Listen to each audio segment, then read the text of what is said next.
You're listening to the Stan State EduCast. I'm your host, Frankie Tovar. On this episode, we welcome Dr. Horacio Ferriz, professor of hydrology, who leads the applied geology concentration here at Stan State. A certified geologic engineer in Mexico and the U.S., he has 20 years of professional geologic and environmental experience and has worked on projects throughout the world involving water supply, civil works design, and environmental engineering, just to name a few. He also teaches 6 courses on campus, and he's the director of Water for the World.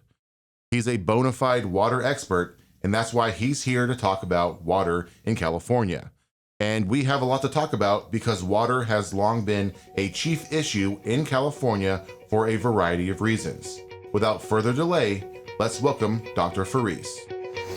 You're listening to the Stan State EduCast, produced on the campus of Stanislaus State. Thank you very much, Frankie.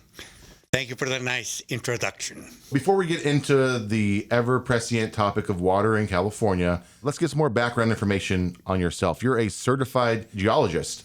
Well, I am a professional geologist. So geology is a profession in which you need a license, just like a doctor or a civil engineer. And then further, I am a certified geological engineer. So not only do I advise clients in geologic issues, but I'm an engineer by training, so I solve problems for people. I don't get to choose the problem, unfortunately. You choose the problem, I design the solution. And how do you become a certified geologist? What kind of education did you have to go through? Well, you need to obtain a geology degree from an accredited university. Then there is a general knowledge exam that normally, at least I advise my students to take right after they finish their degree, while they are still fresh in their knowledge. Then you need to work for 5 years under the direction of a professional geologist. And then once that your mentor signs up on your time, then you can sit for the professional geologist examination. And so which universities or institutions did you attend? I got my engineering degree from the University of Mexico, UNAM, and then I did my master's and PhD in applied geology at Stanford University. Okay, and one more thing. In the intro, I mentioned you're the director of Water for the World. That's a program here at Stan State. Can you maybe expand and explain what that program is? Many years ago, 20 years ago, I had a visitor from Africa just walk through my door, and he explained to me the problems that they were having in Ethiopia, providing water for some of their rural towns. Some parts of Ethiopia are very dry, and for agriculture. And he invited me to go to Ethiopia to advise them in that regard, which I did on several occasions. And I figured that this was a great opportunity to create a program that would help anyone who came from anywhere in the world to look for advice or knowledge on water issues. And my hope was that my students were going to do a lot of the work. I ended doing a lot of the work myself. It sounds like you're passionate about the work, though, so it sounds like maybe it's not that big of a deal for you to be doing the work. Oh, well, this is a funny story. When I was a student at the University of Mexico, the one class I didn't like was the geology of water. I thought, this is boring. You know, I like rocks, I like mountains, I like volcanoes. And it was not until I was in the workforce after Stanford that I realized that water is such an important resource. So I had to unlearn that dislike that I had for water, and I had to teach myself the good part of water, and now I love it. I think it is probably the most important contribution that I have done professionally to society is preparing the new generation of hydrologists and practicing as a hydrologist myself. And you chose quite the state to reside in and teach in when it comes to water, because water in California is a top issue when it comes to supply, when it comes to managing it, water rights. In your professional opinion, what is the most important aspect of the water issue in California? Well, you're correct. Water is the lifeline of California. We are fortunate that when California was colonized, the people that colonized it had vision. And one of the things that became clear to them is that if this state was going to prosper, people had to have some security on water. And so they developed the system of appropriation of rights, of water rights, to assure people that if they invested in mining or in agriculture or in urban development, that they would have the water resources. But the water distribution in California is very irregular. You know, in the north, we have a lot of water, not a lot of people. In the south, we have a lot of people and not a lot of water. And so I am just fascinated by the fact that Californians had the gumption to build an infrastructure that is second to none in the world. The fact that we can move water from Northern California to Southern California, from east to west, from west to east, is a tribute to 100 years of vision by the engineers, the water engineers of the state. Now we're at the point in which we have security, but nature will still throw odd moments to us, like a lot of rain, like this year, or not enough rain, like in the last 2 or 3 years. And then it has become more a management issue. There is enough water in the state, but it's not all in one place. We need to learn to manage it. I'll jump right into the cause for me to reach out to you. The recent rainfall, precipitation, rain and snow. It's one of the wettest years in record after the driest 3-year period in California. Is that correct? I don't know if it is the driest period in record, because we have had some pretty dry years. And of course, historically, we have had some tremendously wet years. But yes, you are correct in that this is one of the wetter years that we have had, if not the most, and that the last 3 years were pretty dry. In drought, the issue sometimes is not how deep the drought is, but how long it lasts. So even a modest drought that lasts for 5 years can cause tremendous amount of damage, more damage than a 2-year deep drought, because we have some water stored. But if it extends over several years, then we run out of the water we have. This year, we're blessed. We have lots of water. Now we have too much of a good thing. And I think that's one of the things that you want to talk about. Yeah, I have a figure here. It says 78 trillion gallons of water, whether from rain or snow, hit the state this year. And that's already exponentially more than last year. And that caused a lot of people to kind of panic in the last few weeks, talking about snow melt and flooding. Some people referencing the floods of 96 to 97. Let's just get this out of the way. Are we in danger of flooding? Is this buzz cause for concern? I am not particularly concerned. However, I am not concerned because we have a lot of very good engineers and reservoir managers that are actively working their reservoirs to make sure that there's space to collect a lot of that water. Now, a week, 10 days ago, we had a warm spell, and then we got worried because that snow started melting. And then nature gave us a reprieve because it sent us another week of cold weather. So that slowed things down. If you look at the rivers right now, the San Joaquin or the Tuolumne, you notice that the water is up to their noses, but not flooding. So the reservoirs like Don Pedro, Numelones, LaGrange are releasing as much water as they can safely release to make sure that they are creating the empty space. The snow is not going to melt all at once.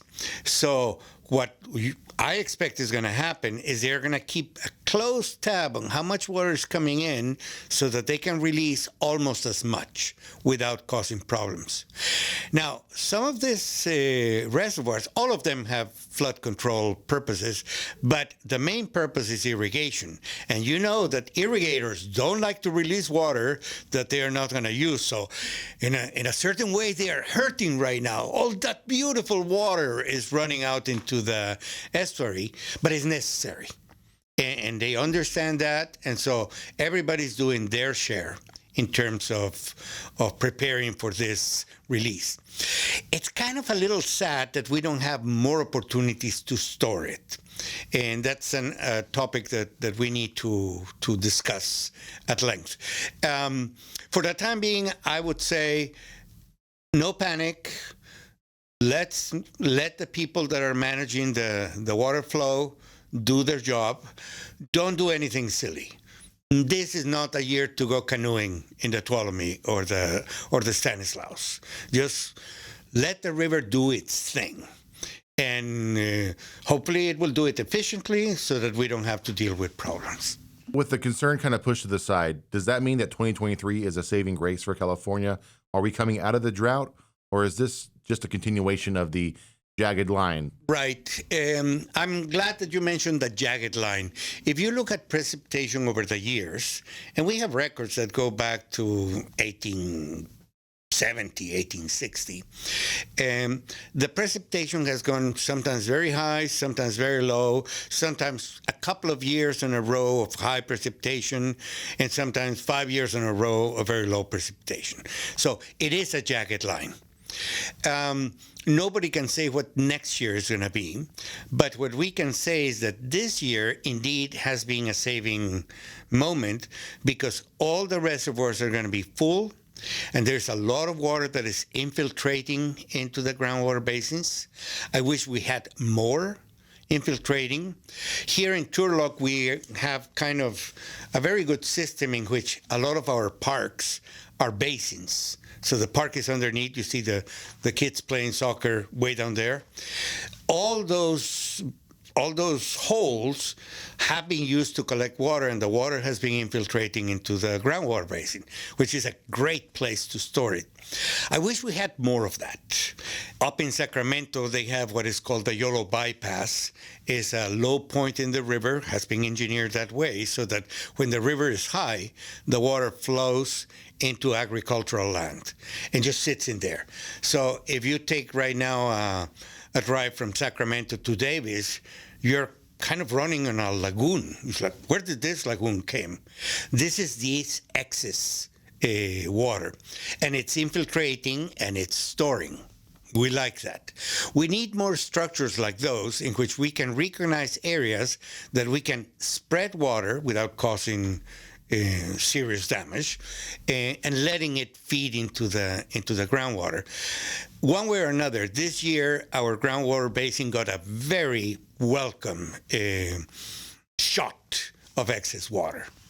How long will this excess water last? You're mentioning groundwater, but even just reservoirs and Lake Tulare is a topic of conversation. It's huge.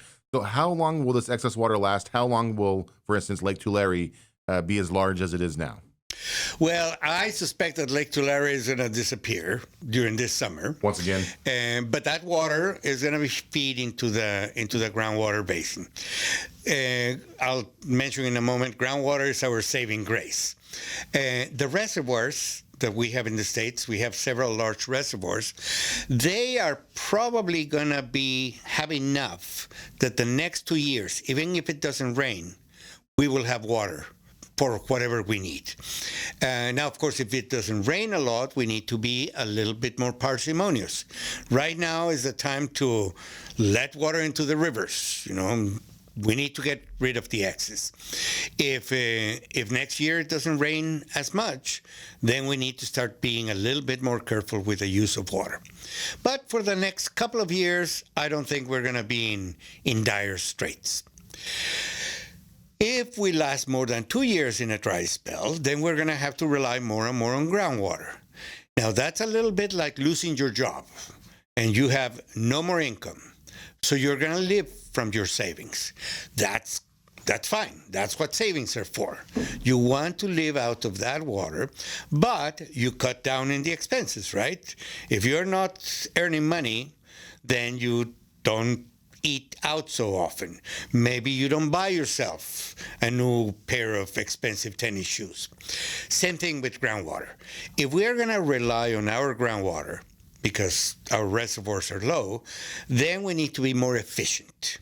I don't think that we need to suffer, but we cannot be free-handed with it, you know. How do we become more efficient? How do we take advantage of these wet years? A lot of people will hear, oh, water's being, released into the rivers, into the ocean, and they'll think about, the history of drought in California, and they look at it as a waste. How do we get to a point where we can further take advantage of these wet years? First of all, let me clarify one thing for those people that think, oh, this is a waste. Remember, the environment needs water. So this is 1 year in which we can give the environment as much water as it needs. The ecosystems of the estuary are very happy right now, very grateful. And this is a good use of water. I think that this is a reminder that now and then nature is going to provide us a lot of water, which means we need to be ready to store it. Now, I know that some people don't like reservoirs because they interrupt the flow of rivers, but reservoirs are a very efficient way of storing water. True, we have reservoirs in some of the major streams, but for example, there is a reservoir site in the upper reaches of the American River, which is ready to receive a dam, but has not been built because of opposition by other parties, whoever they are. Maybe it's time to revisit that opposition. The reason why that dam, Auburn Dam, was proposed is because downstream from it, we have Folsom Dam, which protects Sacramento. Folsom Dam is an elderly structure. It was built in the 40s. So it's getting 80 years old, and it may not be up to snuff if there was an enormous volume of water coming, as it will this year. So we thought we needed another reservoir to help it. Maybe this is a time to reconsider. I am not saying that we need to put a dam every mile of a river, right? But there are some cases in which it is a good idea to store it. Being a groundwater hydrologist, I, of course, always turn into the subsurface. That's a great place to store water. Nobody complains that they cannot river raft because the groundwater is stored. It's free from evaporation. It's reasonably protected from contamination. So I would like to see more structures like the ones we have here in Turlock, bless our parks, throughout the state. Places where we can afford to create a depression, direct excess water there, and let it infiltrate. It's not just making a hole in the ground. I mean, they have to be carefully engineered so that they don't biofoul. But we have plenty of space that we could do that. And wouldn't it be wonderful to have lots of little lakes that at least every 3-4 years get water? Maybe there's recreational opportunities there to be created. Absolutely. I grew up in Turlock, so I'm used to the basins and the aquifers. It's common for me. How uncommon is that in the whole state of California? Is Turlock unique in having that system in place? I think our Stanislaus County, with Turlock and Modesto, Ripon, well, Ripon is not in Stanislaus County, we are at the forefront of a lot of water technologies. There's not many places like Turlock where people have said, hey, let's landscape our parks so that they can serve double duty. One of the reasons why we are such a forefront place is because of Modesto Irrigation District and Turlock Irrigation District. They are the oldest irrigation districts in California, and they have been well managed. They belong to the farmers. The farmers have put the money and the effort to make them well-run organizations. They have a political structure So the people that direct these organizations are farmers themselves or came from the farming community, but they know they need technical advice. So they have devoted the time and the money to create very strong technical support groups. And they manage their own reservoir. Who else has a 2 million acre feet reservoir that belongs completely to them? TID and MID are just about the only ones in the state of California. And they know that the environment is important, so they manage their reservoirs so that they maximize the benefits to the farmers, to the public in general for recreation, to the urban areas with potable water supply, at least MID.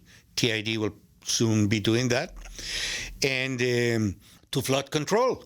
They are top in the state. So next time you hear Stanislaus, don't say, oh, what is that place? Stanislaus is just about the first county when it comes to water management. And that's why I always say, we are CSU Stanislaus. I'm proud of Stanislaus. It's a unique place in California. And that kind of leads into the issue of water rights. I've long heard that because TID is the oldest or one of the oldest irrigation districts in the state, that Turlock has grandfathered rights in. Living in this area for a long time, Turlock does have better tasting water than some surrounding cities. Does this area, Turlock, have grandfathered water rights that other areas don't benefit from or experience? Yes, and I wouldn't call them grandfather. They are senior water rights because they were acquired by the strict letter of the law. It's just when the law was approved, TID and MID, well, Waterford was first in line, TID was second in line, MID was third in line, and right then and there, they applied for those rights.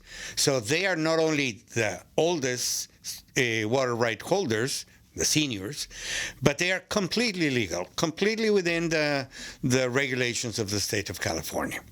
Now, Waterford Irrigation District sold to Modesto Irrigation District.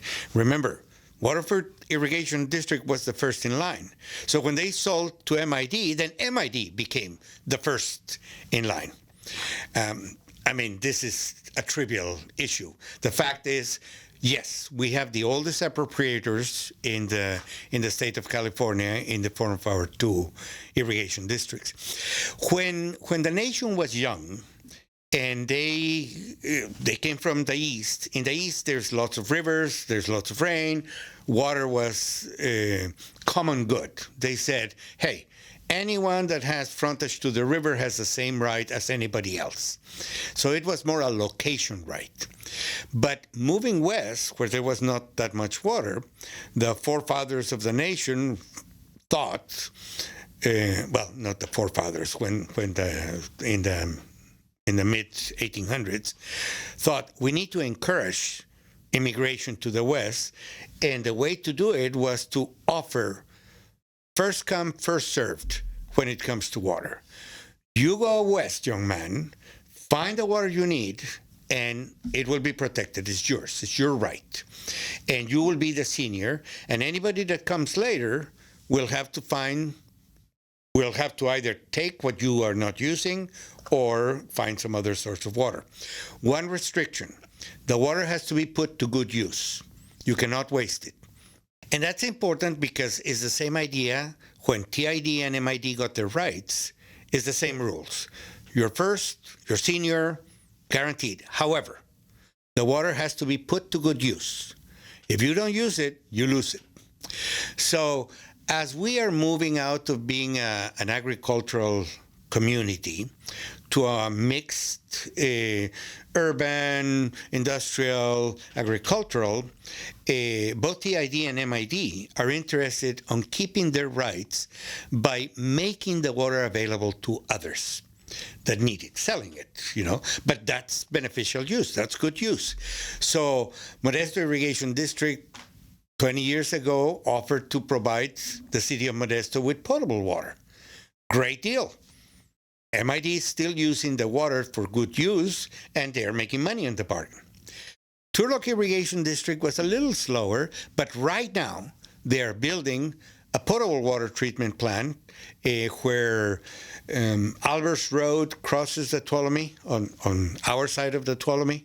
There's a huge plant being built, and TID is now going to provide drinking water to Ceres and to Turlock and to other urban and industrial communities there, because that's a good use of the water, and they keep the rights. So does that mean that water in Ceres will start to taste better? Yes, because the water that we're collecting in Lake Don Pedro is some of the best in the world.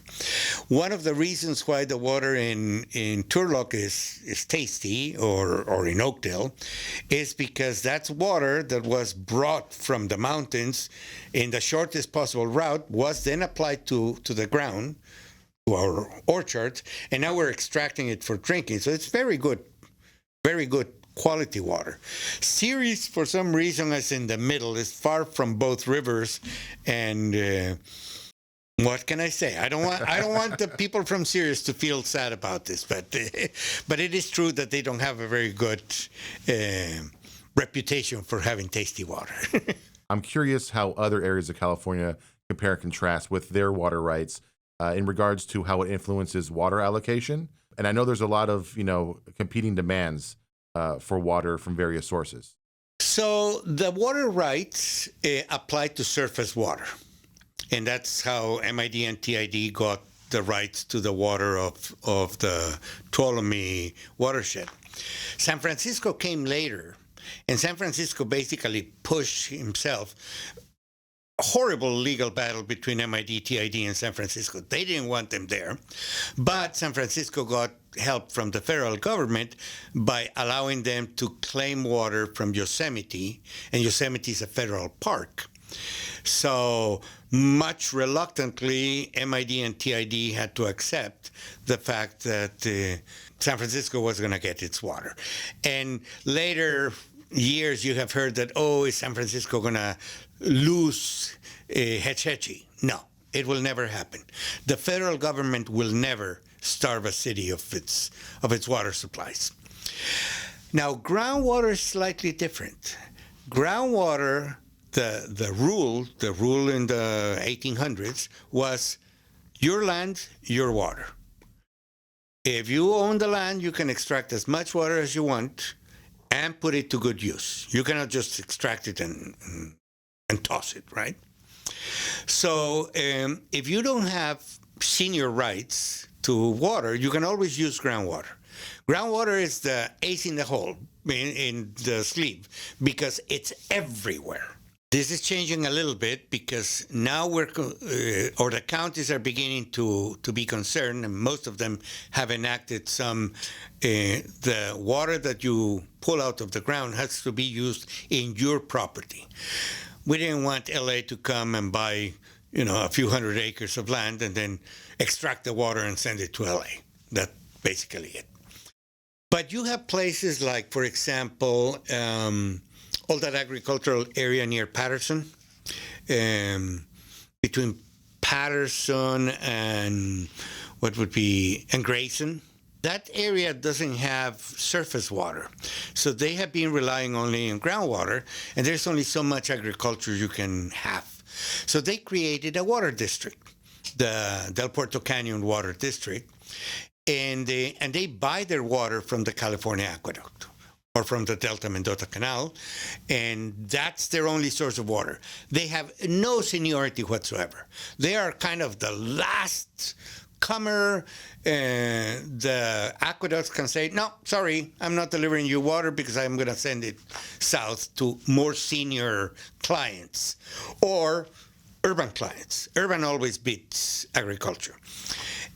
So Del Puerto Canyon now is having problems because in the drought, they didn't receive the allocation that they were normally expecting to receive from the aqueducts. They had to go back to groundwater, and that increases costs, and basically they had to reduce the acreage of land.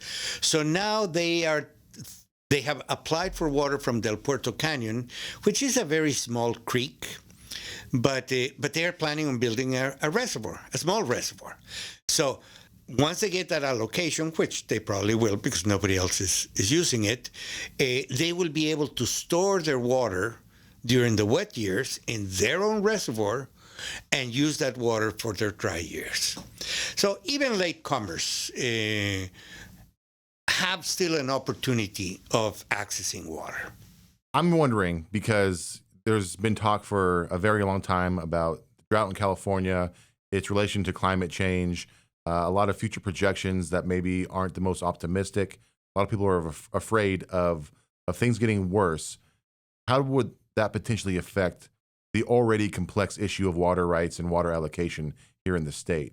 Well, if you're a senior, if you have senior water rights, what it says is you take your water first, and everybody else has to share the scarcity. So here we're smug because we're going to take our water first. San Joaquin County may have to take whatever we leave behind. The truth is, if we really get into a very deep case of drought, then we're probably going to start seeing purchase of water. We're going to have, say, the city of Manteca. If they run out of water, they have money. They're going to purchase water from Turlock Irrigation District or from Modesto Irrigation District, who then can put their own water to good use by selling it, and at the same time help an urban community. For those of you that are into economics, for example, the economics of water is it's difficult, it's complex, but it's a very satisfying professional use of your time. Because everybody needs water, and the price is going to change depending on the scarcity. With respect to climate change, I told you we have about 100 years of climate records and precipitation records, and it's a jagged line. And I see no trend whatsoever going up or going down. And you can make the case for, oh, well, if the temperature increases, we're going to have more rain because there's more evaporation, but we're going to have less snow. So if you don't catch it while it is running through the rivers, it's not going to be stored in there. Some people say, no, it's going to rain less. It turns out that climate changes. There's no question about that. Geologists have known this for a long time. Over the last 18,000 years, we have seen some dramatic climate changes. About 18,000 years ago was the end of the last glaciation. And from 15,000 to 11,500, we had what is called the pluvial period. It rained in California like there was no tomorrow. It poured. There were lakes everywhere. Every single depression had a lake. In Nevada, there were lakes all over the place. In Death Valley, there were big lakes. Great time for the Native Americans. They thrived. Game was abundant. It was the most wonderful time in the world. Then we entered the dry period in which we're living right now, the interglacial age. Things dried out. All those wonderful lakes disappeared. We had some epic droughts. We don't remember them because the Native American records are not fixed. So there are probably still legends about those times, but it's hard to believe legends. However, we know that there were epic droughts because we have the geologic record of them. For example, in Mono Lake, there is a delta that is exposed because Mono Lake was much higher in the past, and then it almost became empty, and now it's kind of a little higher, but there is evidence that it dried out completely. And every one of you can see that. I invite you to go to Yosemite and look at Tenaya Lake. It's a beautiful lake. You can have lunch in there. And look into the lake, and you're going to see a tree sticking out in the middle of the lake. Of course, a dead tree. But it's a big tree. It's a tree that must be 3 or 4 feet in diameter. You know that the trees don't grow in lakes. So that means that when that tree grew, the lake was dry.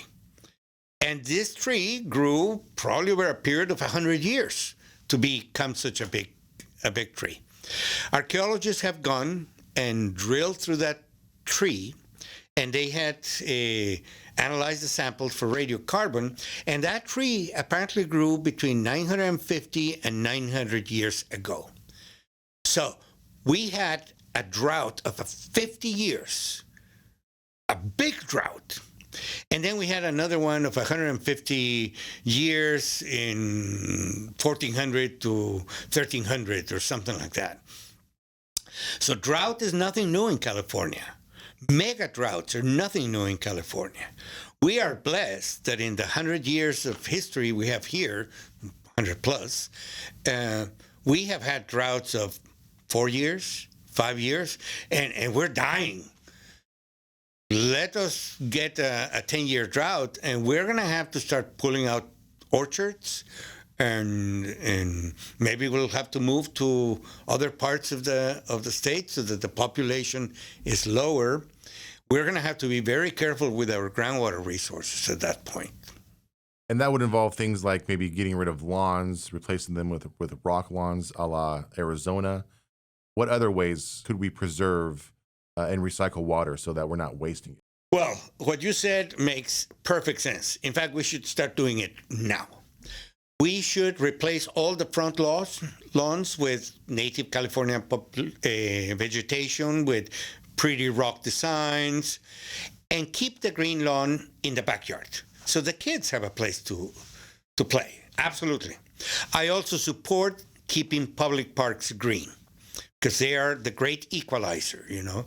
Even if you live in an apartment, you can always walk to the local park and have a great game of soccer. So I am not advocating getting completely rid of green areas, but all those front strips, we don't need them. We really don't need them. We also need to think on making agriculture efficient. Now, agriculture is the main user of water, so anything we can do to make it more efficient is great. We have seen a lot of sprinkler replacing flood irrigation by sprinklers. I don't know if that is such a great thing for two reasons. Flood irrigation ended recharging the groundwater table or the water table. And so it was a good way of moving salts from the upper portion of the soil profile and at the same time bringing water into storage. Now with the sprinklers, we're just wetting the top. And so the salts don't have a chance to flush away, and slowly we could be increasing the salinity of the soils, and we're not recharging the water table. However, in Mexico, for example, in the arid parts of Mexico, they are trying drilling short access pipes, maybe 3 to 5 feet deep, and putting the water there. In that way, they bypass the evaporation. They're giving the water to the roots just where it is needed, and they can do it a lot more efficiently. It has a cost, of course. You know, you're going to be putting these 5-foot pipes at the root of every tree. That's going to cost a pretty penny. On the other hand, it's a business opportunity for someone. Is it going to be good for 10 years? Probably not. Roots have the tendency to find where the water is, so maybe in 2 or 3 years, the roots will clog that pipe. You're going to have to move your pipe. Okay, so that's added cost. But that's a very good way of delivering the water to the plants where they need it in the amounts they need it. Recycling, you also mentioned. Recycling, I think it's important. Now, we don't want to recycle wastewater, like the water from the toilet.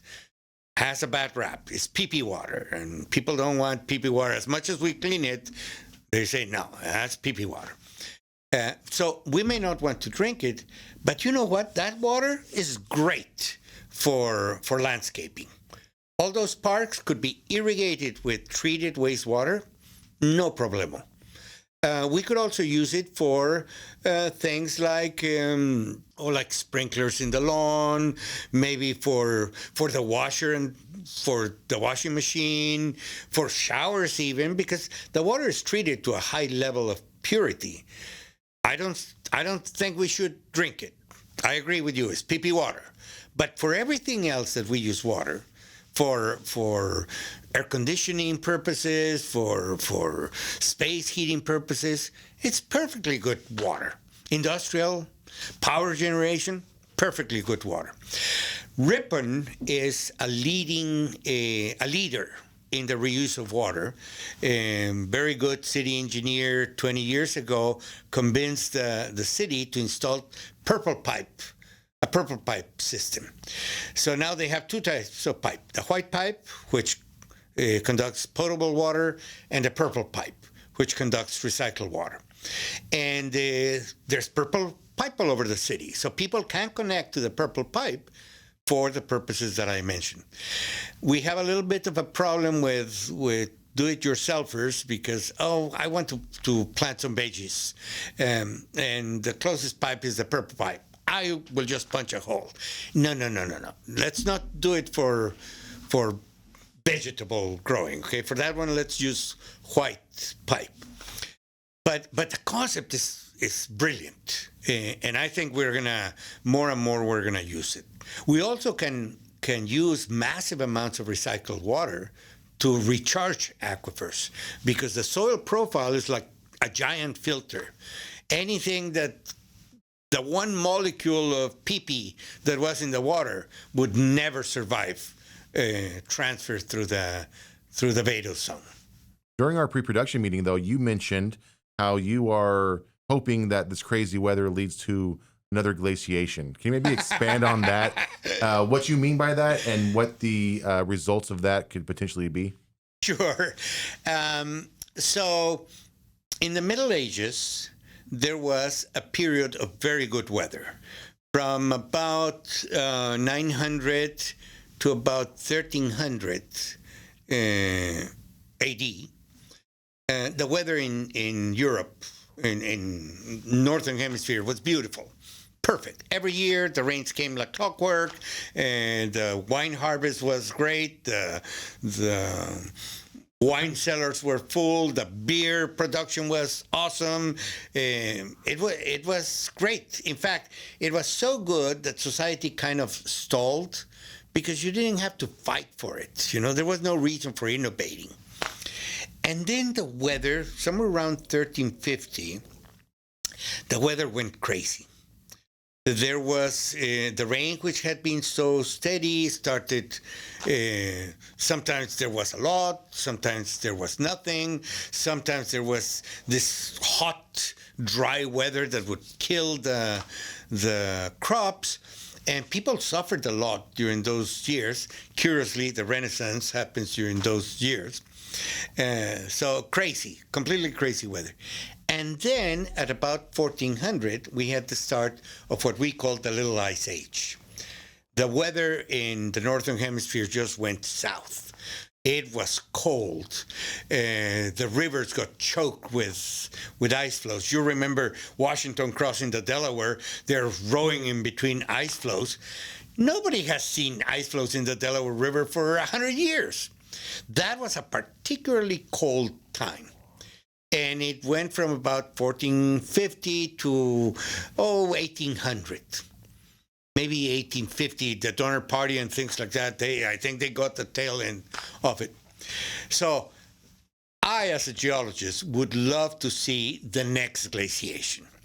And the next glaciation is going to start with a lot of precipitation in the Northern Hemisphere. And there's going to be a lot of rain. And then the rain is going to turn into snow, and it's going to start accumulating. And the snow is going to compact to form ice. And then the ice sheets will start moving from Canada into the northern United States, just like they did 20,000 years ago, or 50 to 20,000 years ago.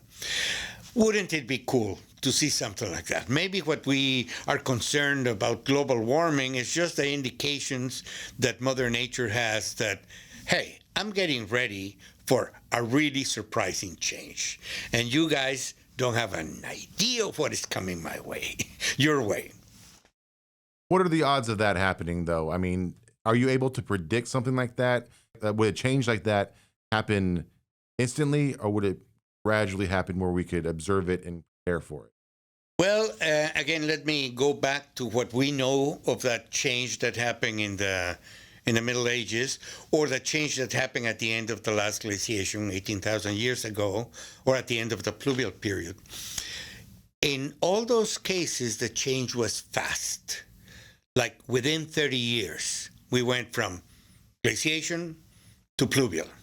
And within 30 years, we went from pluvial to dry. That's really fast. I mean, even for us, who 30 years, we tend to forget what happened 30 years ago, we can remember 30 years.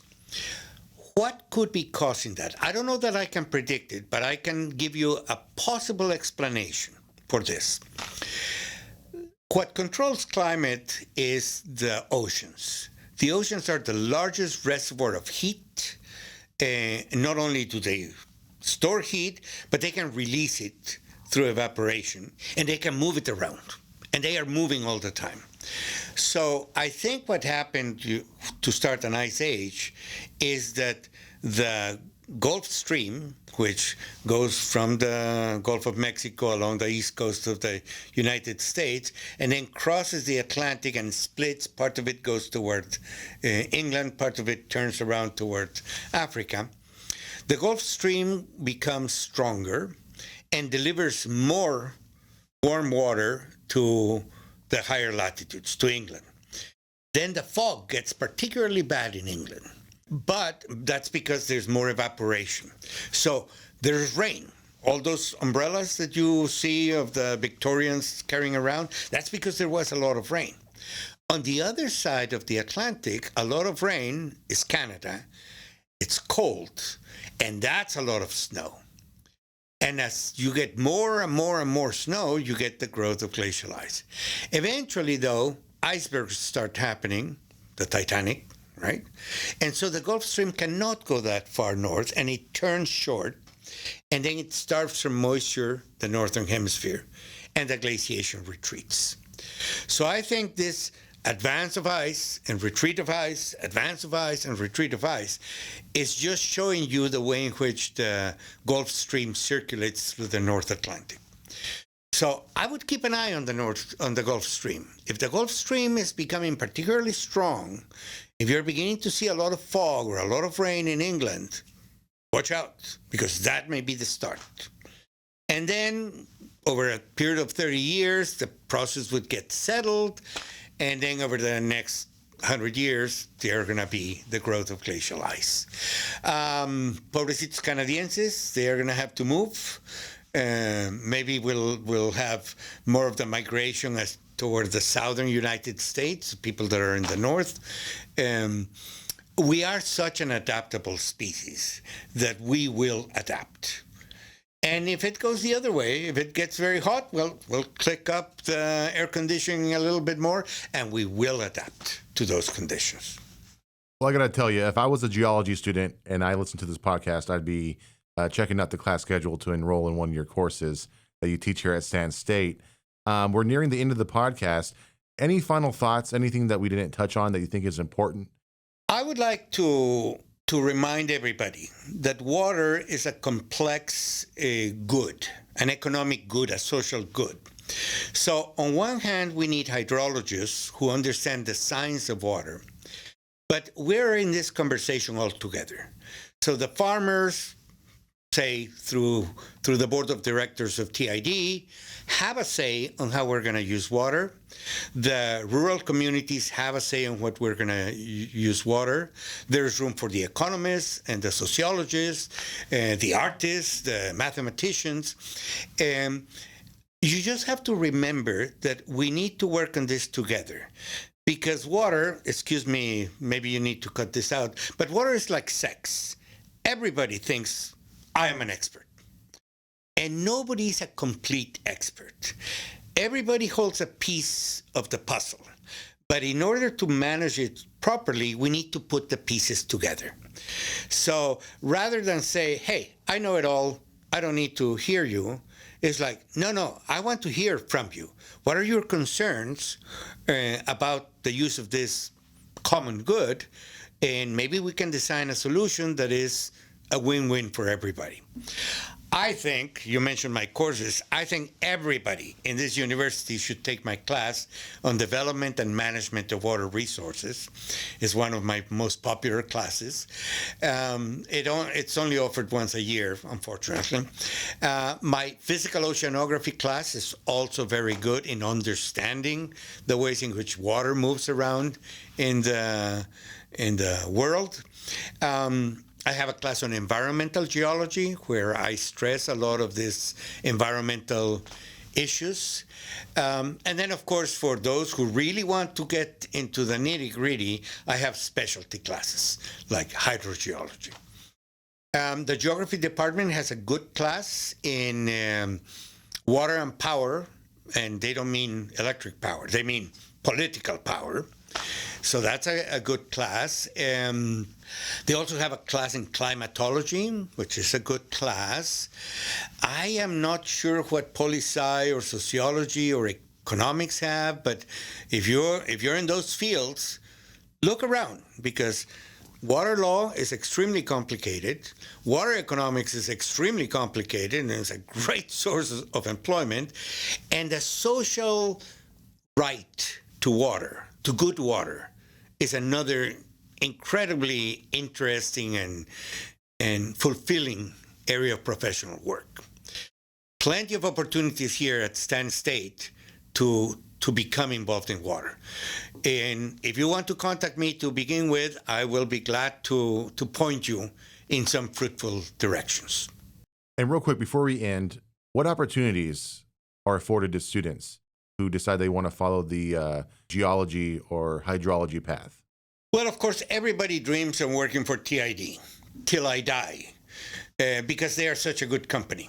But they are limited in size. They can only grow so much. And people are not retiring because they are super happy there. However, TID does a lot of work through engineering companies. And there's plenty of engineering companies in the state of California. Many in Sacramento, many in San Francisco, many in the LA area, but enough along the valley that I encourage my students, say, yes, apply to TID if you see something good in there, but apply to the engineering companies. They are the ones that are doing the actual work. I could say the same thing for economics or poli-sci or things like that. Everybody wants to work for TID, but look at other support organizations. Ultimately, the work has to be done. And if we don't have enough highly qualified people coming from our university to take those positions, well, somebody else is going to fake it and occupy that position. We don't want that. We want to take them for us because they are well paid, they are fulfilling, and worth preparing for them. I'm not going to say it's easy, but if you're well prepared, I assure you, you're going to find a fulfilling job. For anyone listening who's interested in geology and our discussion today, student or otherwise, there will be links to the geology department in the podcast description below. And there will also be a link to Dr. Ferriz's biography. There's a lot in there that I didn't mention in this podcast. He is very well accomplished in this field. And I thank you for joining us today on the Stan State EduCast. My pleasure. And remember, you can always drop me an email, F like in Frank, ERRIZ @csustan.edu.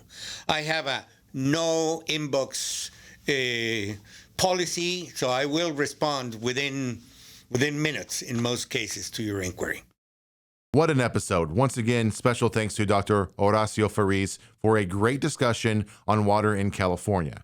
If you like this episode and you want to listen to past episodes of the Stan State EduCast, you can find us online at csustan.edu/podcast. You can also find us on your favorite podcasting platforms, so please subscribe and follow so you're notified of new episodes. Until our next discussion, I'm Frankie Tovar. Have a good day.